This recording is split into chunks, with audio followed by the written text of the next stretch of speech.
Gaeilge ón chléamhain aginne. Maher session some sa Gaeilge agus an Bunscoil. Bhí some ag rinsta Iardhalta agus Iardhalta sa Gaeilge fásta agus bhí rint some ag thuismothirí an. Ach Hacrí session an sin bliantí tar éiste amach ón scoil, just thuir sé fearham sa Gaeilge agus bhí sin bhfuil an chuman Gaeilge in nDoire. Bhí sean críomh an nDoire an am agus her some mór sa Gaeilge an sin agus nuair a bhfuil sin am wathair fásta just go luach lách sé an cinniú gur bhaith le chlánathógail go hamlan trí bhean na Gaeilge. Bhí some mór éici sa scéal fásta ar níor Gaeilge gur bhí ag wathair gur bhfuil si le maithair. Ach hánig siad faoi anal frontis I bhíonainn bhí mór le padra go bhíonainn agus daoine eile Gaeilge mór eile an nDoire bhí Richard McGowan as daoine éagsile an agus dulm siad Gaeilge agus sna seascatí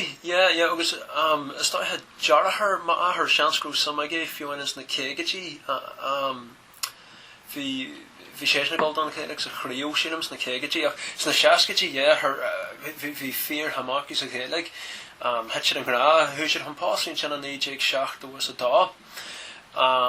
agus an sin mar Germanach siad an cinniú gur bhaith le a glánathógail le Gaeilge bhí Bonchic Maher ag an am sin fásta le cearta Gael ar éis le prontas ó Méanainn agus Padraig McCarthy agus daoine éagsile mar sin as bhí siad aontaghréomhach a síl na Gaeilge as ag treid fan na cearta teanga ag an am sin chomáid. In chruthaíodh bhí siad a gníomhach a chruthaíodh. Bhí a leor aonta Samuel fáil si ha fásta cúis braid agus naia tá méid teanna is tá coidhmhór álas an sin Fiachra Gael ach bhí siad aontaghréomhach a dtagla le cursaí chruthaíodhta de fástas. Bhí siad a géirí go mbeadh cinneal críochniúlacht aimúil ag Gaeilge nó go deocha leo a síalach a trí bhean na Gaeilge. So bhí siad ag treid ar son cearta ó an stát a síalach a Gaeilge agus bhí siad géir go mbeadh afran Gaeilge ar fáil chomáid agus ag ascar teas sin chomáid ar náia bhí siad ag géirí go mbeadh Gaeilgeachas ar fáil de báistí chomáid. So agus sprágaí chomáid ar osclaú an chéad scoil méil feriste is dá heb ribh sin chomáid thug sé sin cinál misneach agus ardú manma de Gaeilge an go deocha leo a lehéid de rud a bhunú. So nuair a bhí páistí ága acu héin bhí buin eagraíochtaí an agus chláán ág acu agus hástaí an chéad scoileachtaithe a páistí agus rint siad iireachta éagsile túsathair le céil scoil. Bhí siad glóir faoi sa chathair a dusbair ach bhaint siad trélas go fiú ar an bhaid sin cinál bála baige tá ar an teorann ar Dhoire agus dún an ngáil sin gur chréid siad go mbeadh an rialtas an sin níos baithúla don chéil scoileachtas go níl sé bhhad an chathair tá cant beidir cear a bhile an nómar sin díreach ar an tíomhhailad an teorann nún an ngáil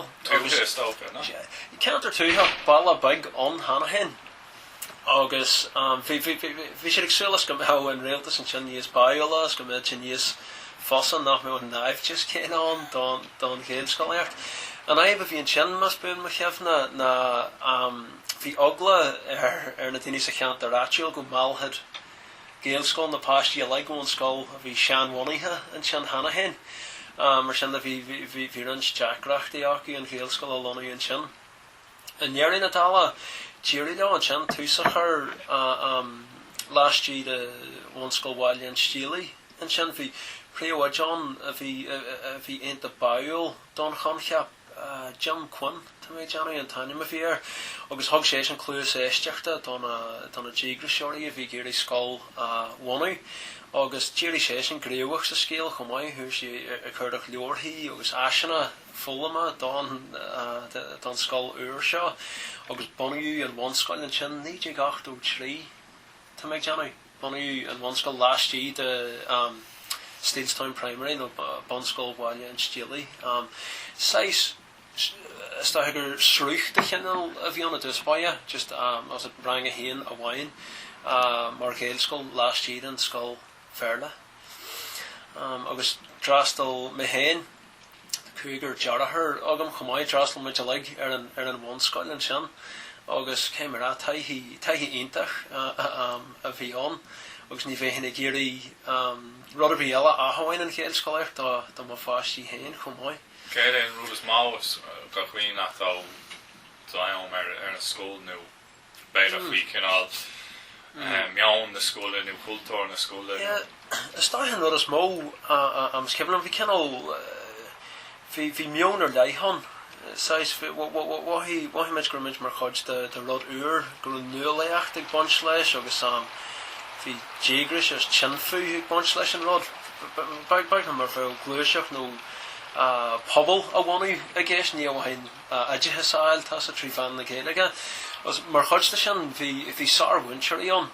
Bhí si le géint déagriseach géint a sprágiúil, agus heag séad san chumáid gurú níos mó a gceist na idir a chur ar fáistí trí fan na Gaeilge. Bhí si gur meon ar leiche thuirt don apáistí agus bhí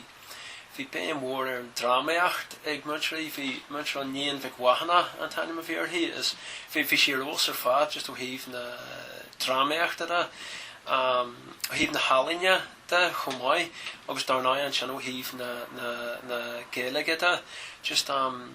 bhí sprágaí mór cheann ag bunt leis agus chumáid an cultúr an tíir ag sprágaí ónainn fásta chuir béim mór na cluichí Gaeilge. Muintir an am there's much on fargon me Leagann agus some mór aige sa Gaeilge bás condaí chu agus tíirí leis an na páistí eagraíochta drá na pella so ceann ar a scoil master bag mar scoil a gambas na scoil an eile bhuaimid an críú áitiúil tá méid an éideag na hacuig bhí ahan an a brádail as sin so bhí an a brádail as an scoil bhí tíirí leis na muintirí na páistí eagraíochta drá na Gaeilge drá an cultúr agus bhaid me gcónaí gurú rud níos leithna na scoileacht a gceist bhí ceanneal tógáil pobal an. Agus nuí siúnaí gur tógar roinnt áras nó rudí mar sin chun taú leis an tanga an muiste pobal. Kense well bhí tógaí muidinar am na Fiachra an sin an eaglas an sean talú Park Hampstead agus díreach an Eagraíochta bhí bunt ag maithir as ag déagras seoir a dhéile leat an sin ar fáinnim áras an igraíochta agus bhí séad san géirí chur leis an soláthar a bhí sa scoil bhí ceann club an Gaeilge ar fáil an sin trí fan na Gaeilge agus rud a dhéagsla rang a ceáil chumáid rang a óránaíochta cór rang a fadóige agus as áras an igraíochta chumáid hanig cór an igraíochta so cór ar chadjan a bhí an cór a gin ní fásta a bhí muintir an maionna gan an fásta Jim O'Canain as ran sin ar críú ág de chór an igraíochta a bhhainú fásta so éis coidhúir an duine bhí bonteach leis an Bunscoil sin mar an Jim O'Canain bhí sé sin ag inadéach sa Bunscoil an amna a chéis sin a bhí món an chór an áras an igraíochta chumáid agus éis tháinig duine ar an dóid sin gur cheann a bheá a bhí sa Gaeilge ní amháin ar éis scoil ach an go deoch an Gaeilge go leir sin na clubanna íorscoile seo fásta club an Gaeilge cór agus an sin mar luú mé fásta faoin am sin bhí an tafran Gaeilge faoi lean seáil so bhí na páistí out de freastal ar an afran léir alwyd an a sacrament sí an Gaeilge sa Bunscoil chumáid. Agus an chuoine mar an dúchlan rin náma nó an réilgapú go bra stalcanach. No, well ní fiú rudder bhí dhéanamh mar hall dúchlan ag bunt leis bhaim sin ná bhí neart dúchlan an as máim sin go fáil nuair a bunaí Bunscoil Colmcille dús baia bhí an scoil a mé ferriiste darnáide so bhí ceann ródaithe a thuí rompú ach níró beidir níró Arneol no níró grúpa scoilna beidir fad bhunaithe go fáil so mar sin de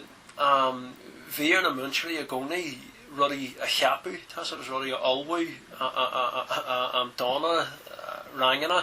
Bhí flúirse aisina agus chruthaíodhta darnáide ag na scoilena Béarla.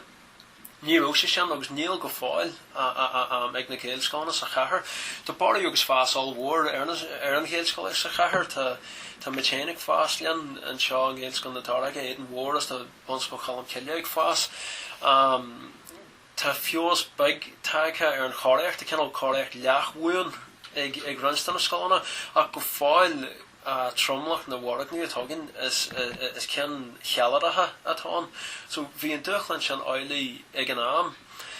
Bhí an Bunscoil last year de Bunscoil bhailíonn stílí mar chruth a dúspáire a chanig fás as barú all mhór ar an scoil is began don scoil bogu amach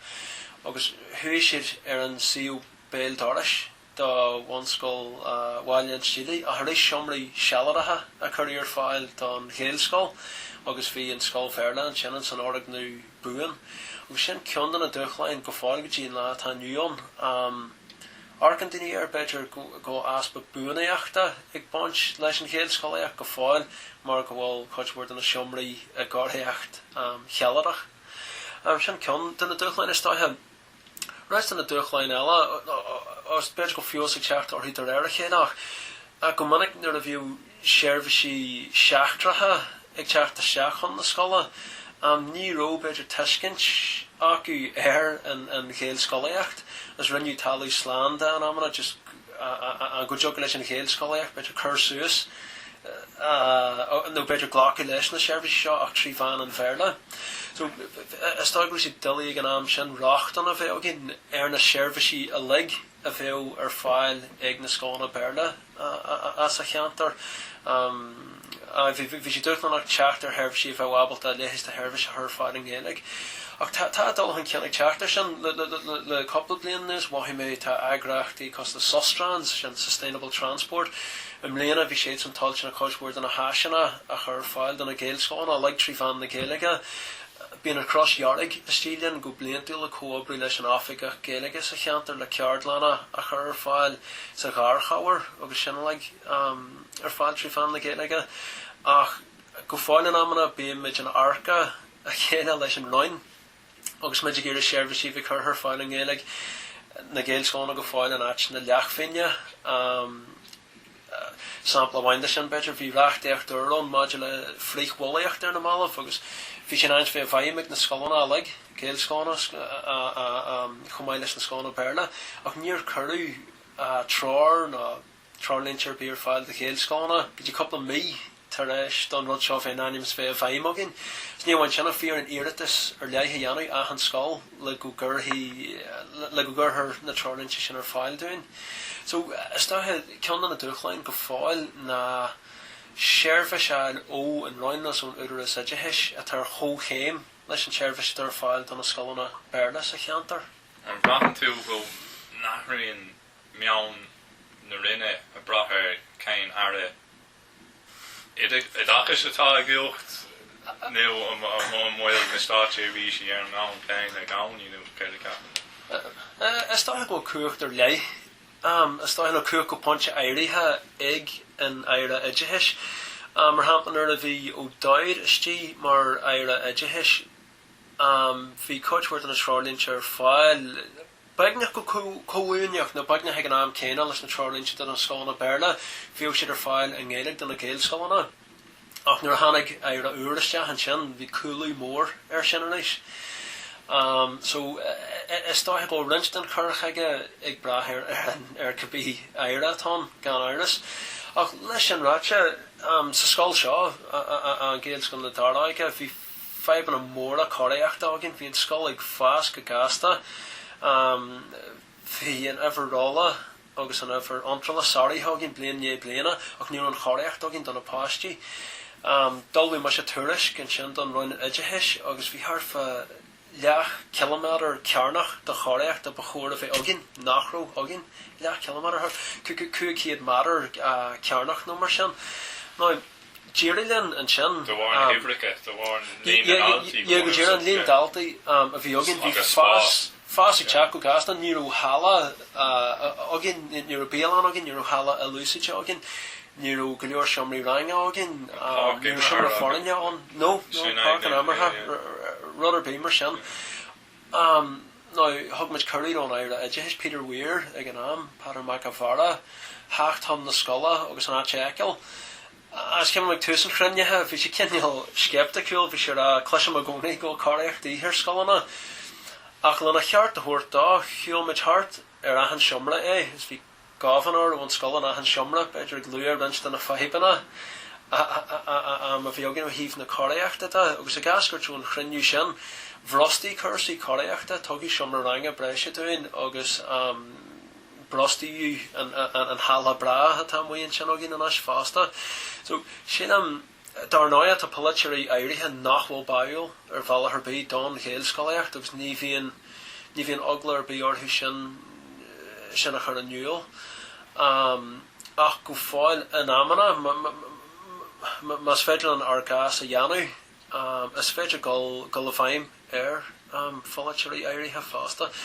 I've been 5 and on a goni faster can the curvine policy here, the runya humai. A dagla tastel, hum the scoile go few, but pasture be at the last moida ya villa on skull, because manual scholar be kennel then kennel cana or filed on fascia last year the villa before takiach tastel, a her filed on fashion, like a me rocked and aku and kennel scoileochta, a hastin on tush her dive. So the Tamil Devlin is to lunch past you chat hugging a daxim or hamp at the free no Gaeilge last year to villa difa. Shannon Rod on a before the row Matashika villa last week the Limister the scholar Curter can Luntus or file difa like a G-Shock curry taxi or file difa actamagic trudge cast. Again, woman at the past at the gear chat talking to and past in 9 mila on skull. Neil Gaeilge or B. Congrach don fast shot to working on Mona Cachrach. August Dirty Lofferson goes in the Jedel Luntus. And Luntus at the gear her file of his her for Cuireann Pont at I guessed. Ach Dirt and Culloch taxi off a Gerbigna Cuig Villa Pont and I'm Lena if I'm more hostas there and past Jaggel Shas a Hogan Mach Gachla, so for 3 font jig Gach Balach. So to Jeffrey at Hontasa and Shin, I was Neil and Ryan the Gleru Tishkanar be no and not to mention a rally off an area before Guru Ray, like Ahan Tishmahar, a Bastia her Gaeilge must mean Yoshanayani. Agus the constack all war can you curha Cuireann Fiachra must mean your Gaeilge and Cathair Hisham must mean your Gaeilge be or he kira villa pont Gulain number sin a ik like a jiglish and fast tash yeah chance mion vos a chorish fall new Iardhalta young counter she will knock well like in womacha agus vel orinya was Neil and Ryan can you grewa here in Dhoire Ní him wajan a go gurtha and Ryan can you was it survey air fast in counter or Harvey Lanile and Mel Elu air was so hitch shin orinya shin tugus pressure for orinya Golamon survey of shin counting around at Tamajagonker like a woman shall hark and Mel Niesmo summer on han past Irish shall figure hacked on the skull and Tamagamacht or the free not on target ignitishme to she skull verla again woman so it's Richard Gasta to the Horhison, August Mohem, Gomanik, Gomain Jackarach, the on, Gullavaim,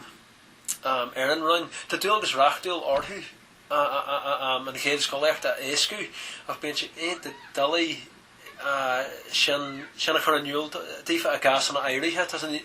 to imagine a Gaeilge go Gurich and August Rachdil, Vaim and Shaw, August Umper, a her filed on Fasha on the Scola, at the shades and Igmeo no. Nation coach Darnell agus Rachdil leich na Gaeilge ar Harvey so tan yard duchlan on go fáil Sínam hen gur chóir bheith gléach an chrocasarja fa an chóir senta hatácin seo a go pastí teart amach pastí ag lort go da cheanga has go lífa faoi rang a seacht ach ní hínam go nean an roin sin a mar Harvey ní don an go gilliaran siad Buena na Gaeilge Collecta Gleor or Harvey. You know, Buntashi and Da Hangris is coming off Well, like she am hanger chord of mon kenyo fachta seachta agus ag muo one international anker and chorus ain't that togin and chaos or anker and chorus da hanga her doi ta ogin agus ni hilam go shit falsach galior fashion or harbin hilam go shit glorach galior foi as gur made chain na scoil na hain a bhíon áireann cinál an phoblaíochta like sin a dhéanamh agus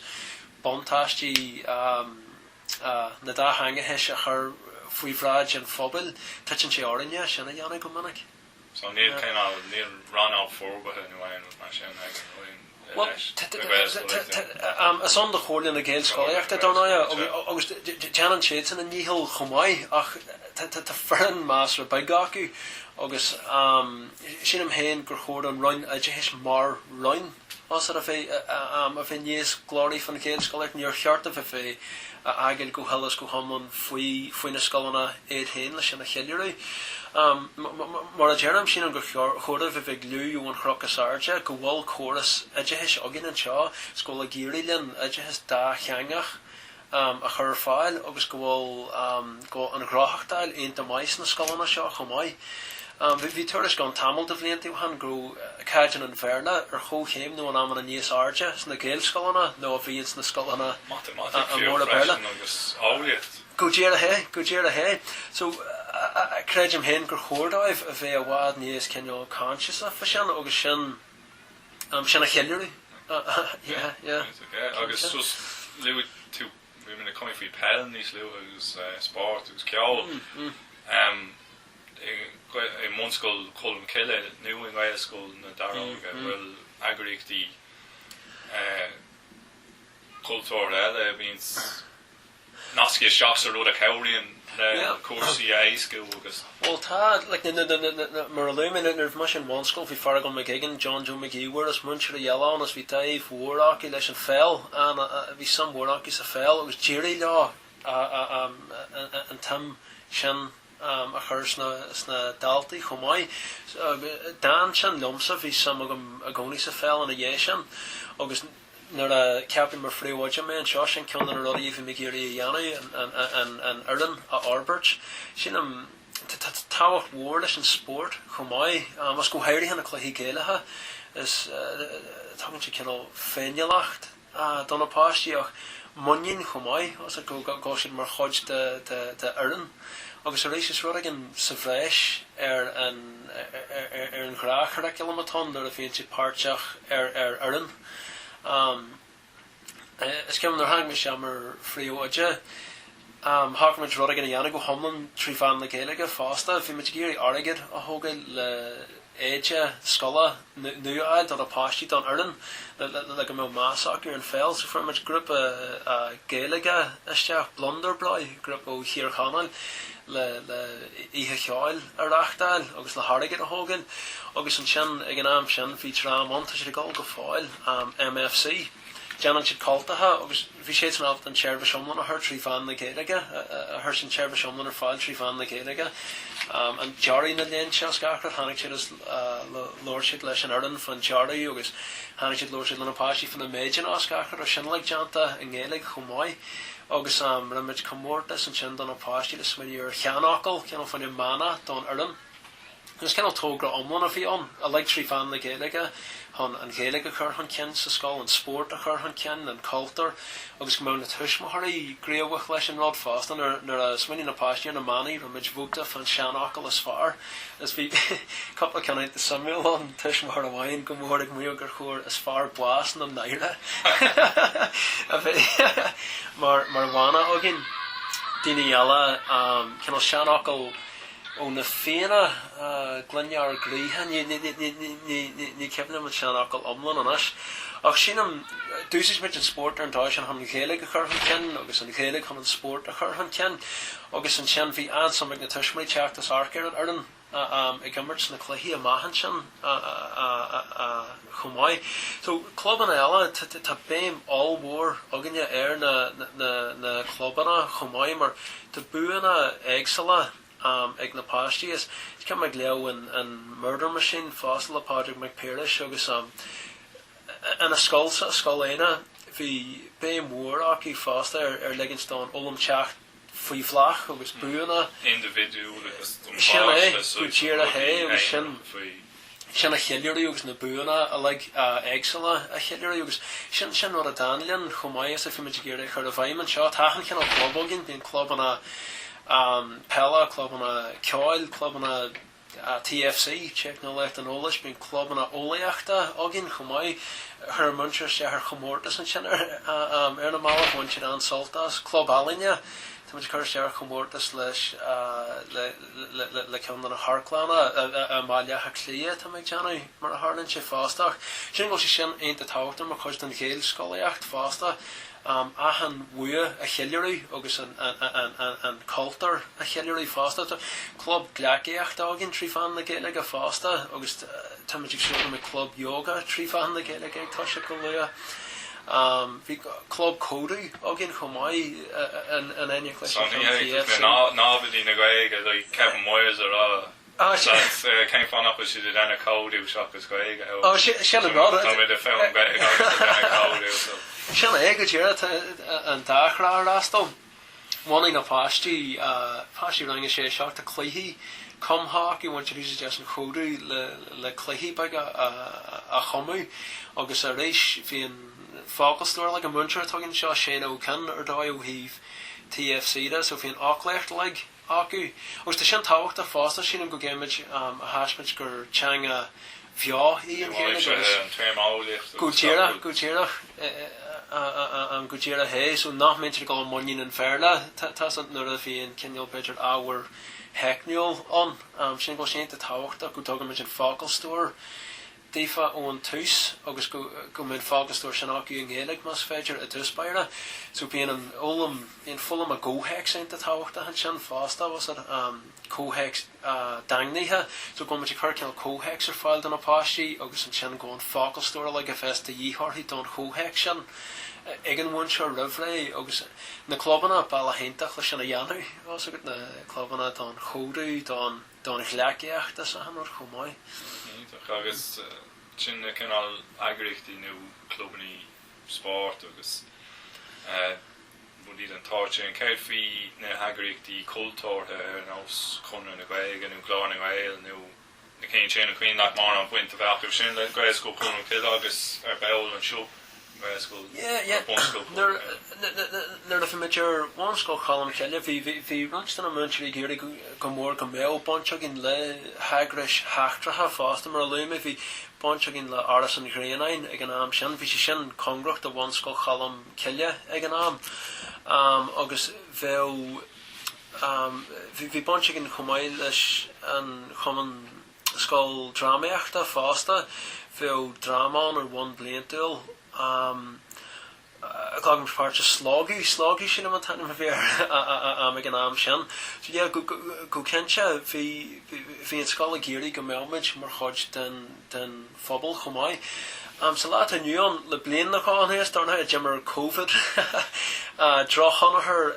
ar chuabrí le hagras atula mar an hain tarrans na páisi tá sin agréomh le cuman luú chlascéilen seo club an éagsala dar a Colmcille club bhríon óig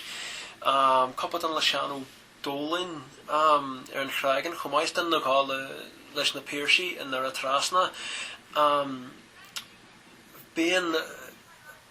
Studio 2 fásta sin náis congriún ó híh an cheáilde so tá common colta sin sin so tá go leor an apáistí bonse an sin bonse glásan so nó sin go bhfuil sé aonanta táhachtach go méon na páistí bonse leis na hagras seos go hairithe agus le Gaeilge chomáid le go feice siad gur teang a bheoí las muid a halaí na scoile chomáid ach cuman le chlascéid tá rangan a dóis a Gaeilge ar fáil leis dóisaí bhigigin agus Codge War den apáistí ag freastal ar sin. Bhí sé muí ag cuman an Gréanain ar feáid támaid lech díríonn rang rá war don hála sin so tá siad leis an chuman omana anas na maithe agus being chinry mai, being lean mai pasti on skull shag frasta learna rang in a dice sin trí fan the Gaeilge fasta agus arish ta jeshan a eintaha egna pasti and asha fi gohol da amachti egsala trí fan the Gaeilge and nara yeah and dice ain't the thabhairt fasta darnoya just arish and culture agus and severus a one in lishin Gaeilge I'm a hort on a pasti. Agus no bhíon scoil á bhunú an cuireann at ein point ar raibh ein point eagraíochtaí sáisiad nó pobal nó trámhní eile nach raibh go sonach Gaeilge nó raibh siad bail nó raibh siad ar nás Colmcille nó Gaeilge cuireann at fao sin. Well, I started nuair a bhí mar sé ar an Bunscoil I started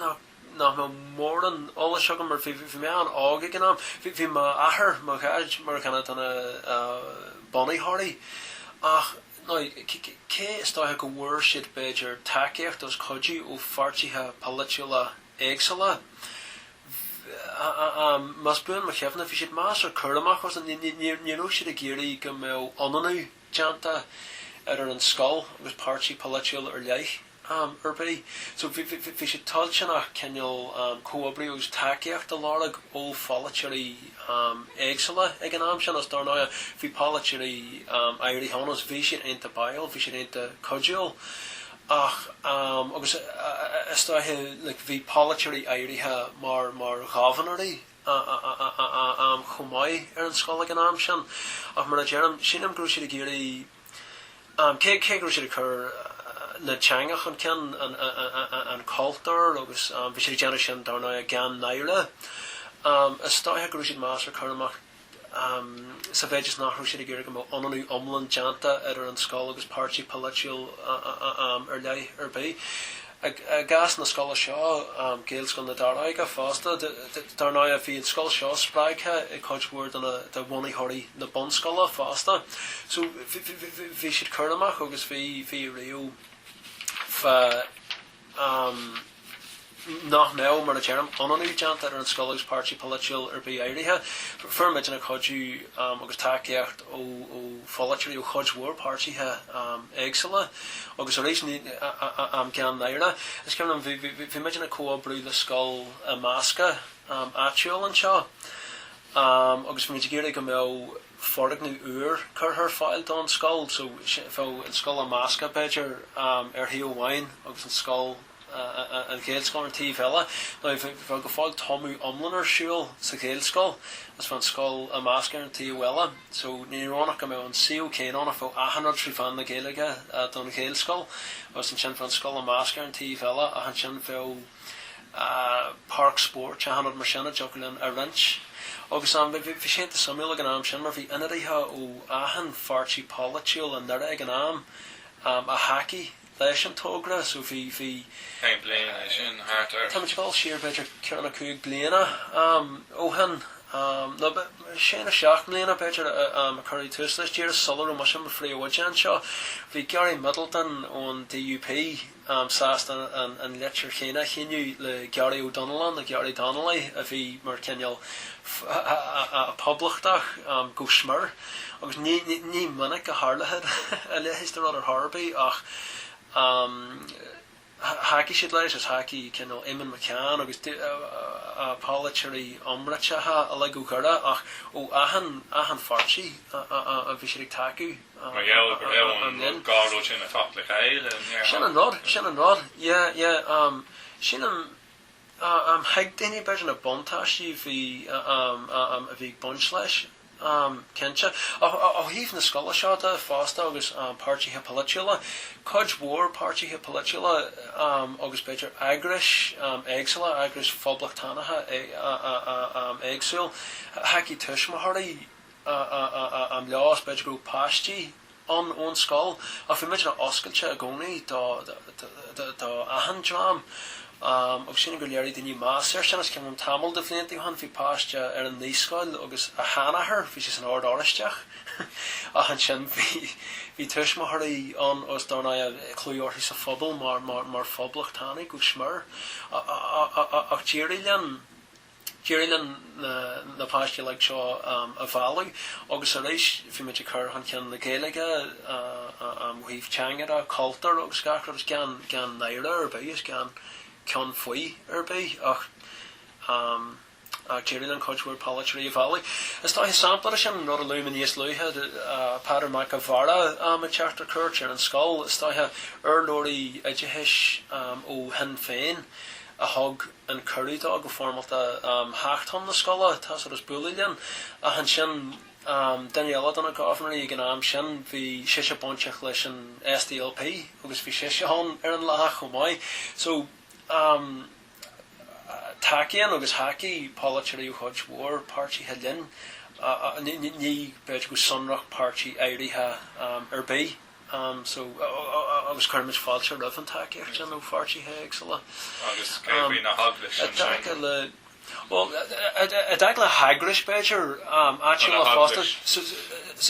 well solar an winú agin an seo mar scoil chodí an BHCP lan chodí common an Gréanain go mórlan fi si chur agadidir fáil le munseí a ástaí sa scoil seo fiúin solar ó winú agin scoil so tá céidirí an am scoil seo le hagris éagsala os is cean an goró sa Bunscoil fi si sin oilí sa Bunscoil chumáid hí an níoscoil nar bhí mar seán bhí sin bonithe an sa hala as an hala an pobal a Bunscoil Colmcille chumáid so a réo hí daibh as bhí géal mai idir na géal scána as an pobal a dag leis an oglaiste Bunscoil Colmcille darna scoil CCMS so hete sin faoi bhráid na hagla sé catlaí agus is ceann mas muid ar an scoil an am hí coid mhór sagart an nara ag an am agus Gaeilge Dhoire acu hí an tathair Oliver ó Crullion hí an tathair Pádraig ó Crully sagart éagsala agus Gaeilge éintach acu hí an tathair Ciarann ó Dublin sa chathair chumáid so mar sin hí tulú bhain teacu leis an scoil sa bhéidir gur alwaisiad na páistí don na sacramentí is ceann go maiid an tathair Pádraig is sílan go minic agus éiad ar nolwaí don na sacramentí is a canú hí an déal agus na hórain mar in le sean ban magréana ach mo bhádí baig agus órain éagsala mar sin so ag an am sin bhí tulú bhaint ag an aglis leis an scoil a lethar na thura muid chéna scéals go neoisblach muid alwaimid na páistí don na sacramentí ach ní scoil CCMS muid gotí seo bhí ó sagart ar fáil háachta seachan na scoile agus na páistí ar hastaíú na sacramentí a ghlacu fáistí ag chodí lefa no just le blian le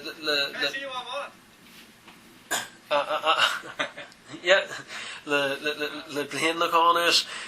te cenal gearan an ggó siad gón mehel gan anas agus ggó cenal cheagraachtaí acu sagart a thur fáil agus dúiríonn am léana sagart a bhíag takeíonn nach me sé ar fáil le freastal ar na géal scóna sa chathair am léana so lechar na thura sagart le béir le tata sin well níl muid go bhlaci le sin seans ar bé boilinne don na páistí a hastain hína sacramentí a dhéanamh boilinne go neana sé ré a go neana sé an Gaeilge agus go me siad alwaithe dá ag geart a an ar a dhéanamhaid tá muid géir go me sé teanta ag geart agus a trí fan na Gaeilge chumáid so creidimiid sean scóil sagart eile aimsíthe agin ach is deacracht atá go cinse rud a bhhaimiid am léana an aspa sagart beidir a tar fáil a lethar na thura hon na sacramentí a thur fáil an Gaeilge Mas tú an défar idir bheith faoi bhainisteocht an CCMS na hochtáirí agus fecin an náisblach ar béil an réo próséis an cuinead an próséis an réo ahrúéig an sin oh no well Bunscoil Colmcille bhí sé sin mar scoil CCMS is tá go fáil daoine raonú bheith náisblach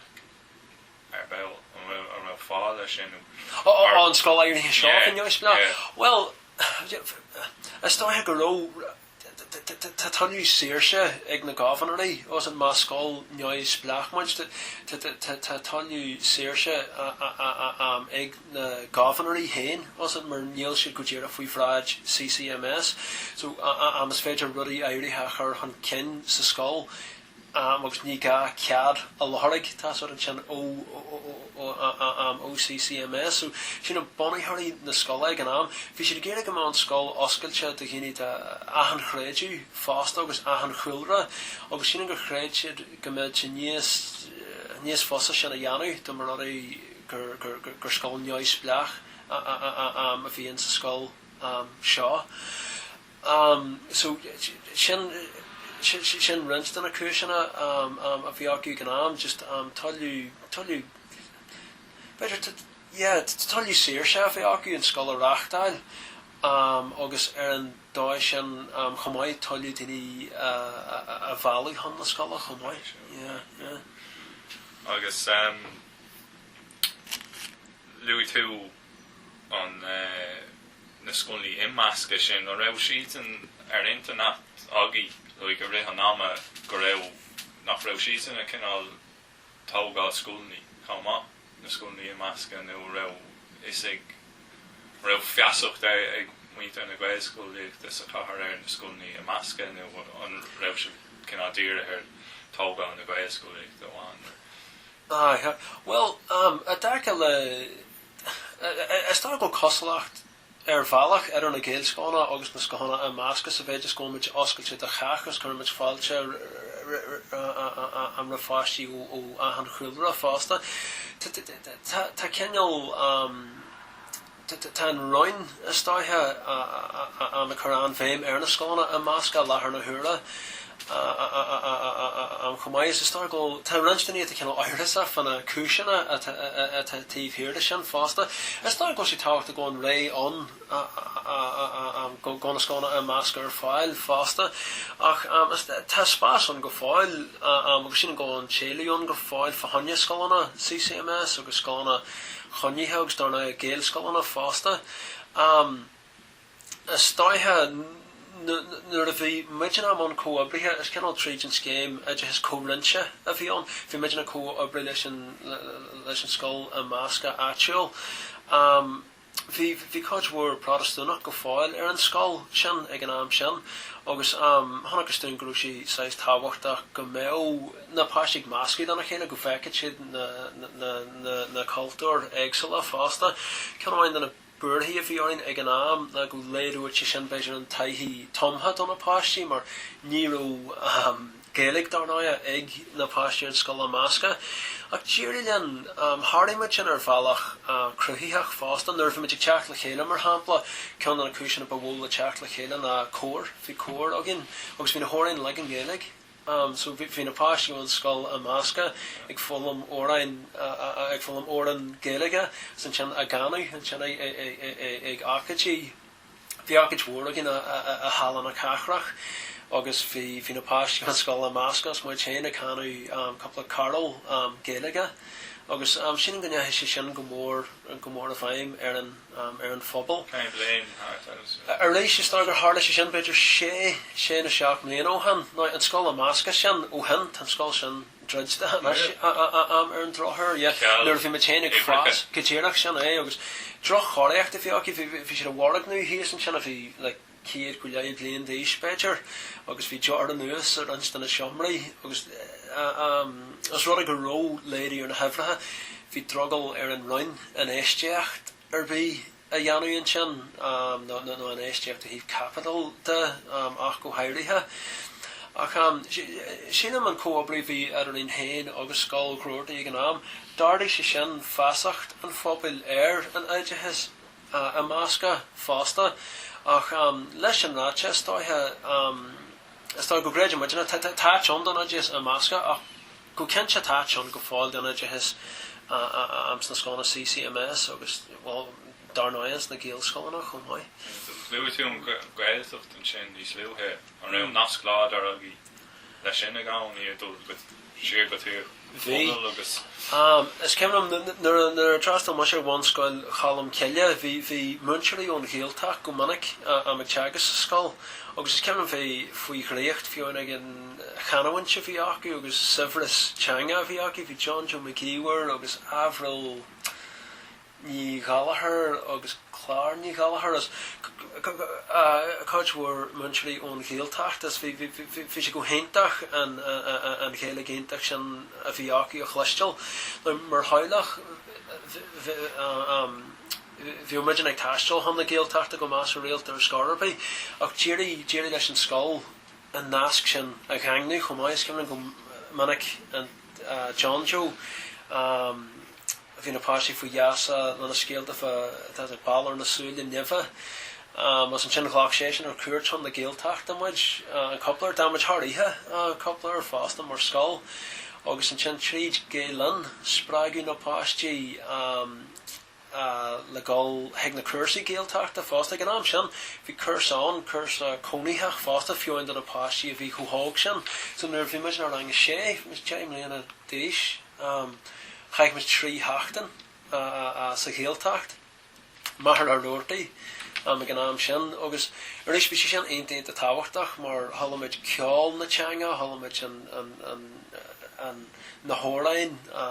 as sifras na Gaeilge as a rééis tháinacmid teanga bheo an seo ceantar an ró an Gaeilge lóirt ó go tú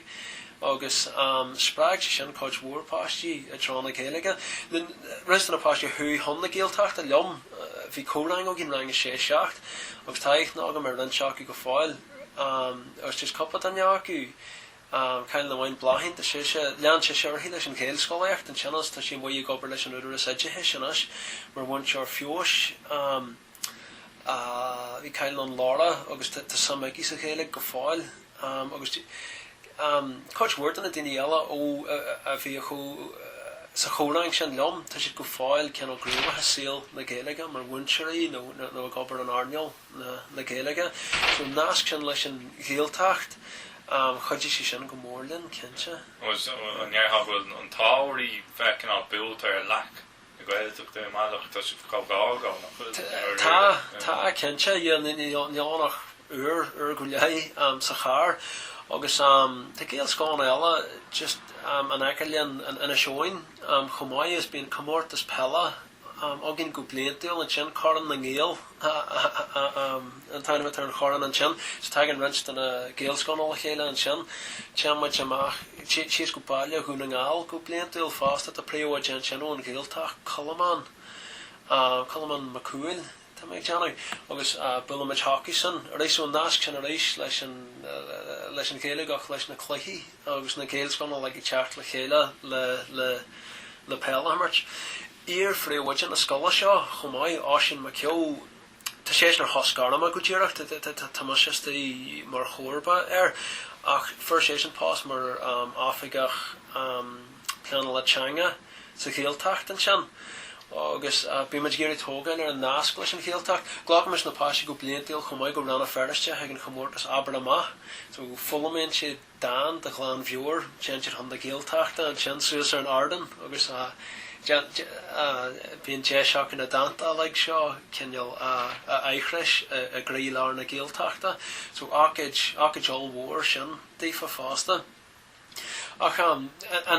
Gaeltacht eile stáithes fiú lu a fásta béal feriste chuna muid na sin chumór scríú luúir go bliantil chomáid agus an sin nar a iarraon leis na páistí gradam a bhaint sin go sin táhachtta go tean siad heig an ácaid blonta gradam is mai is ceann an páiste a bhain thuimiid go béal feriste fuair siad cinneal gradam as an leor a scríú an sin bhfuil sé a choltarnán le grim le hithe aildífa is ceann go bhaid páiste bhain ar eile páiste eile Jeez, tá Gaeilge gahan an méil feriste. Sin tábh cinál bhfuil sé sin le feicáil. Tá cinnte agus go sé beág. Go ddíire hé agus rééis nuair drastal mé ar an Bunscoil bhíú na nasc sin aonanta táhachtach dífa san agus thu sin a bhaim orm ag an amos mé an Bunscoil agus Déanann díhil sin a chur a bhaim an seo an is sa scoil seo chumá just nasc leis an Gaeltacht nasc leis an pobal a gutsin fásta. Agus ceir faoi las muid óla an sin an ra mar an teagháil fiúdul sé go Leagann tí Colmcille le an Gaeilge á bheas nó. Well, bhí fásta tá rint nasc go fáil mar hampla bí midin gur na páistí sprágiú trá na manscoileachta an Gaeilge agus bhíh siad an nuach sa grandsta an alta gáil go cáiste ceinial óin mar hampla tá sé sin an món crana so bhí bhain príomhhaidin seo leanna glóir leis na páistí agus leis na tuismathirí agus mar luime bí muid gur an nasc sin a chuneal leis an céal go món crana mar hampla choran na Gael agus agatí éagsala mar sin nuair a bhí muidina ar an Bunscoil tá mé gur smuinní ar agatí ar lei bhí muid cóopla leis na Gaelscána ó dheas bhí muid buí leáfa ag slágu agus ruí mar sin fásta agus ag na chuirsaí Gaeltachta agus a rééis haispan sé sin dúin go raibh ceann pobal níos leithna an. Nuair a rásnal muid ar chuirsaí olana bíon lá go bliantil cóghail am na Gaelscoileachta gin na míon warta agus bíon curú ag inadíthe ó cág agus ó Gaelscoilena ó dheas freastal ar sin as chuann siad an rint den olhaint orainn. An ggéas gon na Dhoire an seo fástan ar bhí mé mar bhainseir trastal midina sin ar chóga na Gaelscoilena an Gaeilge agus bhí sé sin ar rós just buí leis na scoilena éagsala agus a bhíh fóna fanna cleachtais éagsala a bhí ar bon sna scoilena an sin. Haich mar sé fásta bliana a gobar a scoil a chamin ceantar Gaeltachta a tan sin fásta. Tá sé idir bháile fé agus na gleantain an sin tá híonnta a bhí an sin agus ruimeid an nasc sin a chuneal leis an scoil nar tháinig mé an seo thug muid choirídaí fateach ag an chomórtas drámaíochta an nara tháinig sé as run siad Leagann ar Dhoire leirí linseach so yeah go ceanse tá sé aonanta táhachtta an nasc sin a cháthú leis na scoilena ó dheas agus leis na scoilena Gaeltachta fásta. Agus ceir faoi thar lear an sin ar raibhain teagháil a bhí le lucht na Gaeilge an Alban nó bratan beog síos na bhé. Yeah, well, nuair is muiste teagas ar scoil a chamin sa Gaeltacht lear thuúid ag L&E chaith muid coppla ihe an Alban le rang sé an nún an gáil so rifle dullamid rint Gaeilge hí Lucas gin rint óran as rint frasí sin thuúid hácasin fi muid ar L&E fi muid an oban agus ceantrathe éagsala agus háin sé sin go mórliom hí drám an a thug muinniu leis an nasc sin a cháthú agus a gangnú Colmcille a tanim a bhí agus sin rád a bhíim ag géirí a cháthú an rudas is féidir chumá. There is poster in na siomraí range just coupla áthracail tá so as tan Gaeilge tá Mananis Bradnis agus Gaeilge ar na poster chumá. So sin tá sin táhachtach a háismid dána páiste ghil na teangathe ceiltethe eile sin an chumá is nach hamhain na Déanann a hadíir heile. Agus Déanann Madeira ceann tá sé dónda sin a sprágis na páistí fásta is ceann me tógail aige just meid an Bunscoil Colmcille de Fiachra agus ag fólam Fhiachra éagsala agus a rééis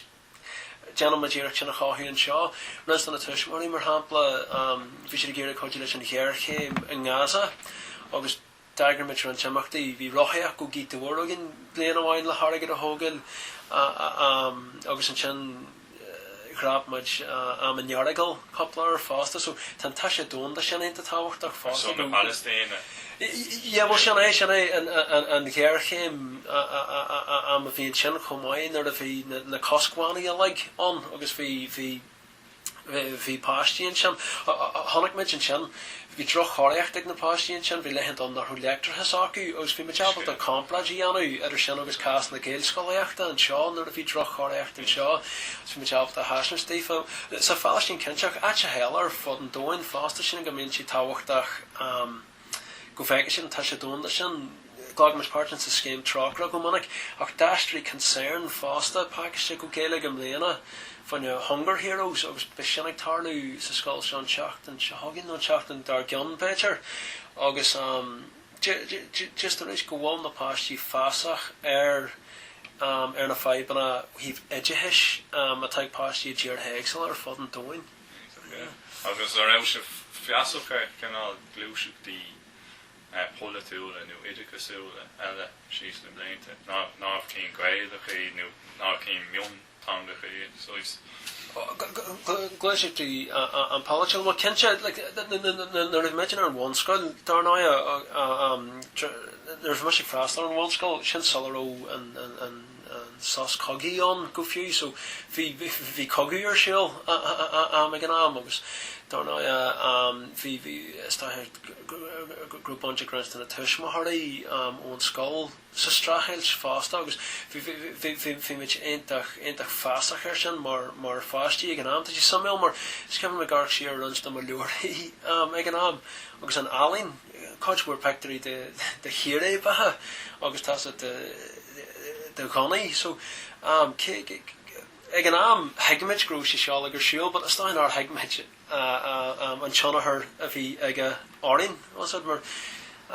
bhí duine darnáide ón pobal agus bhí siad lean fáirte hen sa strathailt ar son na síorse agus ar son chaltar imriú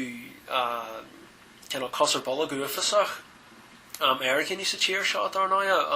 Emery cosar bollag chinny de freegur si an a gatslaki ach Emery cosar bollag chinny chin de freegur golóir si Gaeilge agus an stat sin sin cion den a fahanna beidir goró naibh just on na drana Gaeilge de fásta just run siad ananú beidir an amana idir as a glúiseacht mar son na teanga agus a glúiseacht bhíleach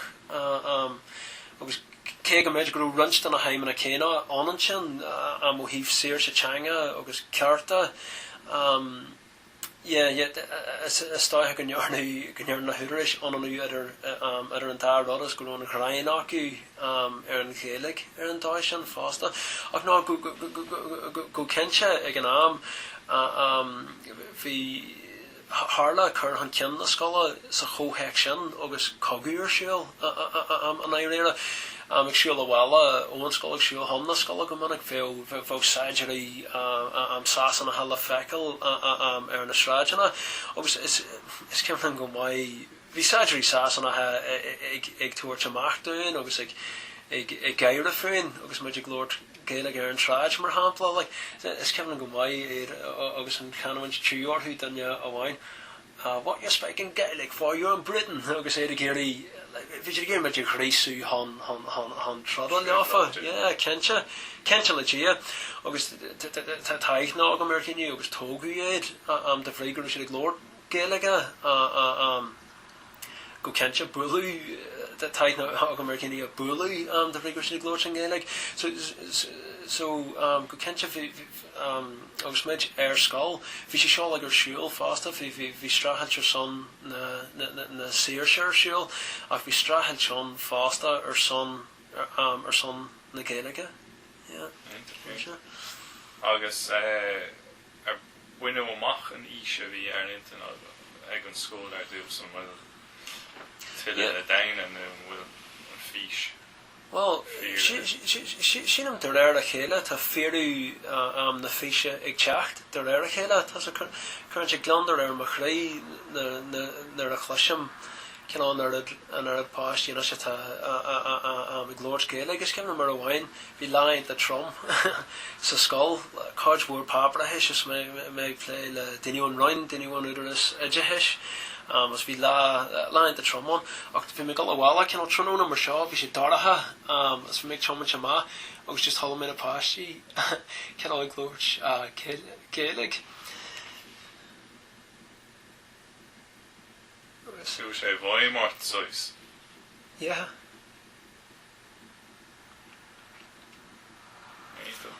Sin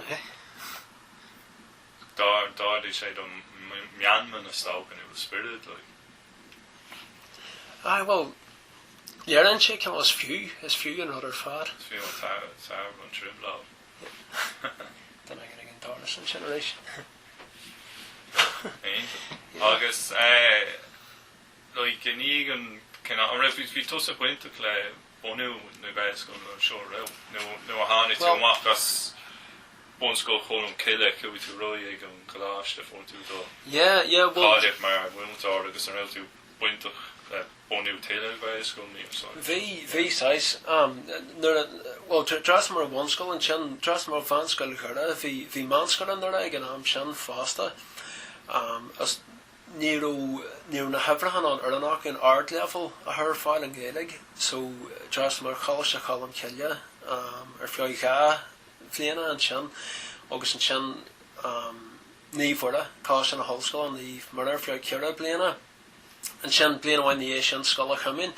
ach nuair me teagas go scoile chamin bhí cinnal bhí bonseach an le cursaí an seo chumhaid bhí maithair aonanta bonseach bhí sé sin mar chuna donna bhunaitheoirí an scoil seo chumhaid agus féin héanas na tearachratha solar an muinú an mar hapla bhí an síl le hallwaid an a siomraí ranga ag teacht Scam sin go mai just an mhuiigh tochailt ag caiithí síos ceanna clochás an a ggéir an síl a chachramú agus na siomraí ranga hánig an seo éis is agrais as agrais a thuid sin ar fáil go dúnach fásta was go her common an Cuireann as an BHCP an seo airigir ar fáil chun na siomraí a thógáil agus an sin cosbhairt an dníomh an nobar ran siad go dúnathe fásta so ó híh sinda ó híh bonaí na scoil an seo hí bonseach an leis solarú me ag teagas an seo fásta film is gréabhach ó híh eagraíochta just a gáil hartar an cheantar ag chruthaíodh na Dhoire ag gur scéal na scoile a scapu so nuair a ghlach me past an seo fásta ní pá ní an scoil muiníthe go fáil so daag me scoile chamin an nun an gáil just le peiliú go Dhoire agus ag an fonse sin nó ní muinúir be ag an scoil so bhí ar ina féint a gréabhach chun an nod a bhunú mar as ceart Rest an rudí a bhí an Déanann mar hampla bhí an na páistí ó Hógail ar máidin Sheriff's taxi a chur fáil bus de bhíonar an muinú ag an scoil ní a rachtan agin ar herbhisí ar bí óan roinar Tharbé so began doin ahan a chur fáil mu chéin páistí a bháilú as an teidehes a chur fáil dífa agus an sin began doin dana gana ag le teachta seas béil se scola sé an asca a chur fáil mar Tam je cantar faoi bhíhain táiste an seo Tá me sa jai faoin chéad is massa ó híh dítheachta de sa stát ach de bhíonar an muinú ag an scoil níor an roin taltena na béil se scola sé an ascan a rudabí a chur fáil so híh bonaí na scola bhí 6 bonseach an leis ón tús ó fábháin a báistí an seo on nasc toilí faoi montáistí an airtha. Tá máscara anas is ceann ag an tús sa cheantar seo tá tromlach na báisín sa cheantar seo faoi dítheacht agus faoi bhíhaintáiste mar a luimeta sé an sa dé faoin chéad is massa ó híh dítheachta de ach tagan duine hon na scoile seo chúisina éagsala coidhmór a hagan ón cheantar seo ach de duine ón fásta agus is mai tagan an éitis na scoile leafa so tá sé talsena taistil so tagan siad ó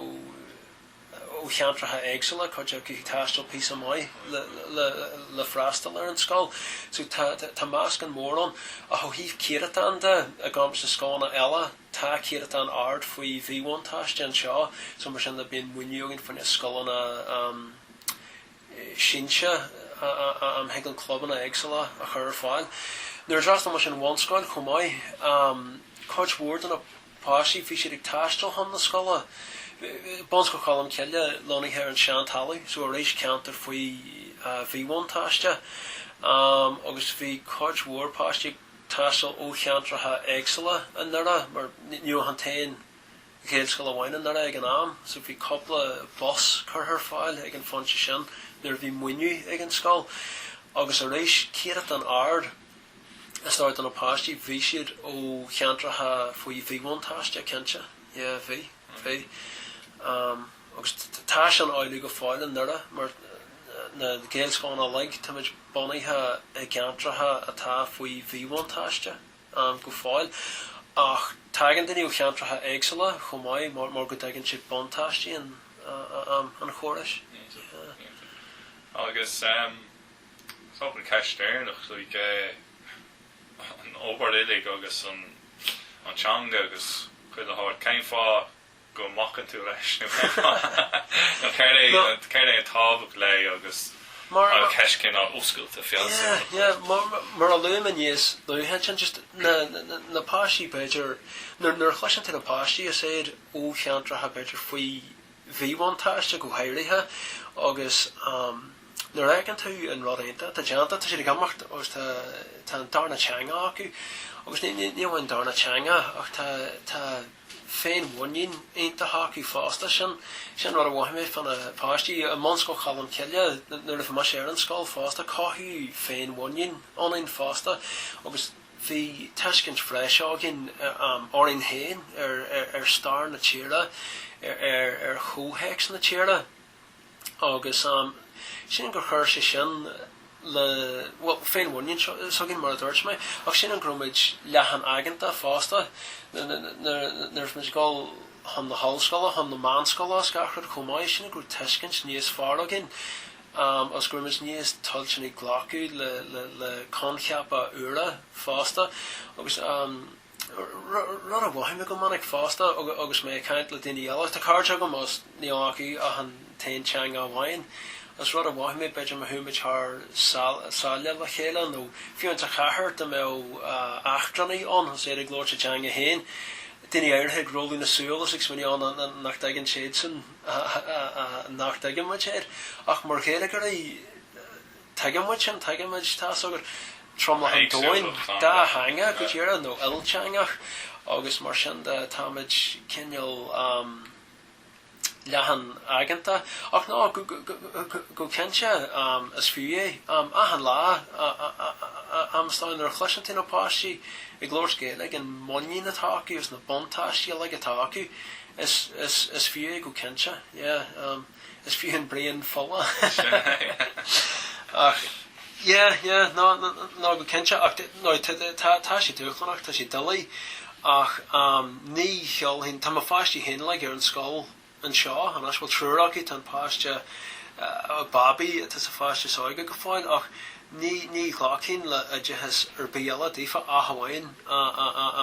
géil scoile géile dehas agus tá siad le gur scoilm an seo agus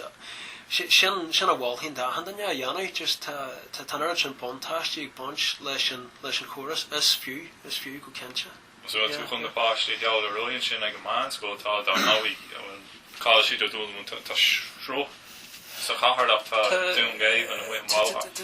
Tá srúch a gáil sé phléide tá príomhhaidéint do maion sin fásta an pádraig óg ó méanain tá príomhhaidéint do maion ach tá sé sin ógin gur a siad ag dún givan or is cinneal is cinneal tomaid is omlóna tá sin agus chuirtar fórhór tromlach na náhar le gur fáil trí fan na Gaeilge agus sin a túmsa tá fáistí agus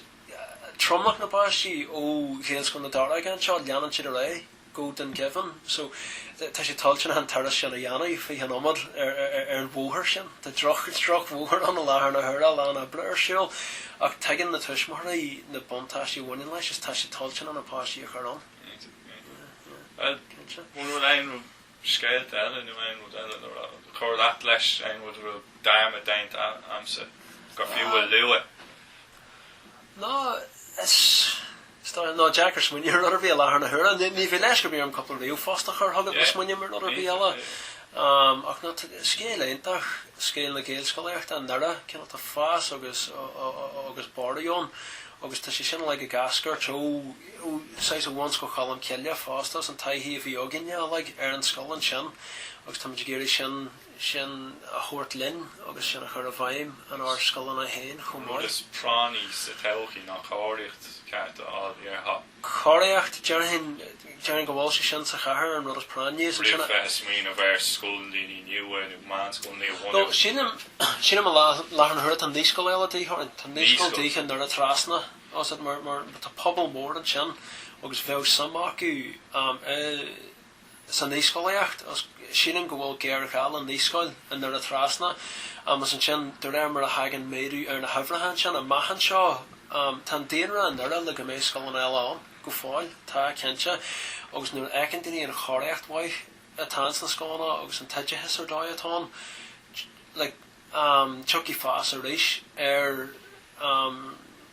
Iardhalta na scoilna atá hanahéin agus béis bás a mahan seo faoine Bunscoil eile agus sin go Bunscoil béim Bunscoil díoch sa chathair fásta a mahan seo sinam Dhoire mar a hen Gaeilge sé chuire a méid tá na hafratha le acu chundaí chuire ach sinam a mahan seo go méid ceandaí díoch mar níl na tuairim thar le ans na Gaeil scoilna beidir tulsena tar sinna dhéanana tar is 5 míle níor chóir go roiarthú sinam a mahan seo go géarcha le Bunscoil ar éis an dara rinneú málaí farbartha bhí mar sem a hí ar grúpa a chur málaí farbartha le chéile go méid Bunscoil loníthe sa chathair ar éis díoltútá ag an am ach tar luis sé ar éis an mahan seo. Mar sé éis go síomhim siú nó dachrucht leis Bhí an mé helpaig ar an mar sem a hí hí sé géirí an scoil bhunú an Abington an sin sin cinál ach chealahú mar bhí sé géirí fiú barach armman sin bhí sé ra go mar sin a simballach ar as na Gaeil scoileachta a mar thug gurú Bunscoil loníthe an sin so bhí sé sin mar smuinniú ag an am ach dúiltaí an taire dá. Ísas na níos. No, sin go dtíar a he. An sin é bhí mún sin éintach go mí maithe. No, fear a bhí. Cuireann. Right, Rudy, Yeah.